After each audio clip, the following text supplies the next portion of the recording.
우리들이 결국은 리더가 돼야 한다는 이야기들을 참 많이 하는데요. 임페리얼까지 가려면 성장하는 리더의 경험을 해줘야 돼요. 안녕하세요. 애터미 회원번호 6744 이혜정 회원입니다.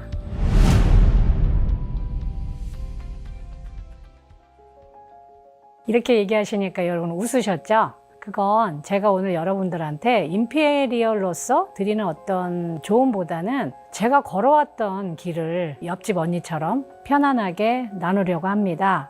처음에 저도 애터미 시작할 때 참 막막했었어요. 그런데 판매사서부터 쭉 시작해서 임페리얼이 되다 보니까 우리가 참 스폰서의 역할에 대해서 내가 하기 싫어도 해야 되고 더 잘해야 되는 스폰서의 여정이랄까, 그 길에 대해서 말씀을 나누려고 합니다.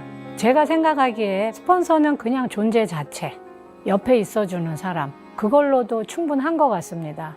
처음에 우리는 판매사 이전에 에이전트잖아요. 저도 그 시절이 있었거든요. 근데 저는 저희 스폰서님이 너무나 빨리 성장을 하셔서 제 옆에 없었어요. 일주일에 3일은 충청도에 가 계시고 3일은 제주도에 가 계시고, 그러는 바람에 어디를 가도 저희 스폰서님이 없었습니다. 그래서 저는 제가 에이전트였을 때 센터에 갔을 때 누가 옆에서 어서 오라고 커피 한 잔을 주고, 세미나 가는 버스 안에서도 그냥 옆에만 앉아 있어만 주는 그런 스폰서가 있었으면 참 좋겠다. 그 존재 자체로 참 좋겠다. 그런 생각을 참 많이 했습니다. 파트너가 생기면 그 다음에 스폰서가 해야 될 역할은 동행이죠.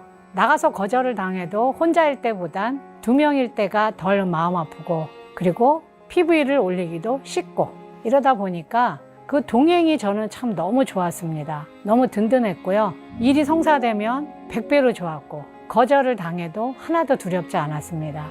그 다음에 존재와 동행을 거쳐서 후원을 해야 됩니다. 함께 가서 사업 설명도 해주고 제품 설명도 해주고, 박한길 회장님이 어떤 사람인지 회사에 대한 비전도 이야기해주고, 그러면서 정신없이 앞을 향해서 달려갑니다. 막 달리다 보면 어느 순간 1팀, 2팀, 3팀, 4팀 자꾸자꾸 팀이 생깁니다. 그때가 됐을 때는 내 가진 모든 것을 걸어야 됩니다. 저는 그것을 올인의 시대라고 이야기하거든요.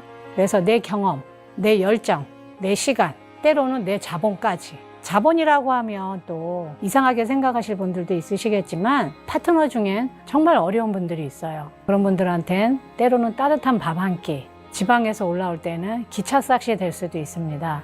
거기에 저는 아낌없이 투자하기를 여러분들께 권합니다. 반드시 올인의 시대가 있어야 돼요. 그 시절이 모든 조직이 미친 듯이 확장될 때입니다. 그러면 그 올인의 시대가 잘 이루어졌을 때 우리는 로얄마스터가 돼 있고 크라운마스터가 되어 있습니다. 그때가 됐을 때 우리는 파트너들한테 반드시 성장의 기회를 줘야 됩니다. 그동안 내가 모든 걸 이끌고 왔던 그 시간을 그분들한테 나눠줘야 됩니다. 한번 스스로 조직을 이끌어 보십시오. 세미나 전체를 한번 이끌어 보십시오. 상담을 스스로 해보십시오.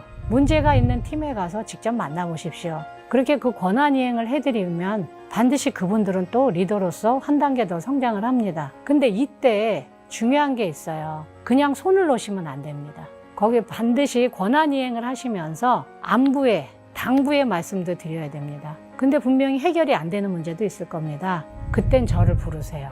제가 반드시 백업을 해드리겠습니다. 그러면 이분들도 용기를 내서 스스로 한번 뛰어보려는 시도를 합니다. 반드시 그 시간을 주셔야 됩니다. 리더, 성장하는 리더의 경험을 해줘야 돼요. 그러고 나면 드디어 우리가 그렇게 바라던 임페리얼이 됩니다.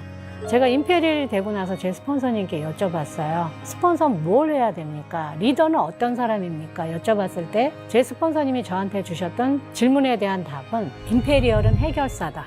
해결사란 문제가 생겼을 때 그 원인을 찾아서 원인을 들추고 그 문제를 일으킨 사람이 누구냐를 찾아내는 게 아니라 그 원인을 마무리하고 다독이고, 때로는 내가 가진 걸 나눠주면서 조용히 조직을 잠재우는 것. 그게 임페리얼의 역할이라고 했습니다. 그래서 저는 또 한 번 배웠죠.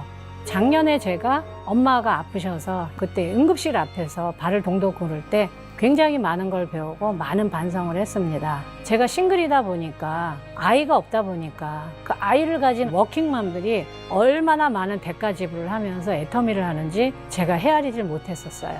90이 넘은 엄마를 응급실 앞에서도 이렇게 애가 타는데 그 어린아이를 응급실에 보내고도 일선 현장에서 나와서 일해야 되는 워킹맘들이 얼마나 애터미가 많은가. 왜 나는 그때 그들의 손을 잡고 왜 위로를 못 해줬을까. 그러면서 깨달았죠. 조용한 해결사도 필요하지만 정말 가정의 왕할머니 같이 밥은 먹었냐고, 남편은 요즘 어떠냐고, 아이는 취직이 좋은 데 다니지 하고 물어보면서 그 질문을 통해서 나오는 답에 위로를 해줄 수 있는 정서적인 지원을 해주는 사람도 임페리얼이 해야 될 가장 큰 의무라고 생각이 들었습니다. 만일에 제가 이 정서적 지원의 중요성을 팀장 때 알았으면 얼마나 좋았을까요? 국장 때 알았으면 얼마나 좋았을까요? 근데 그때는 그게 보이지 않아요.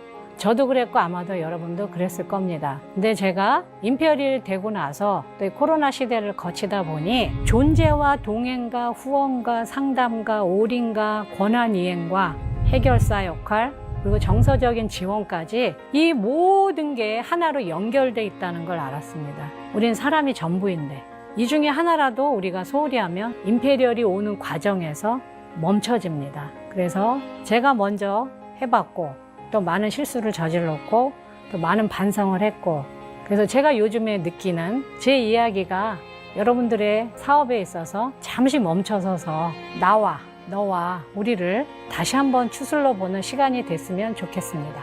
감사합니다.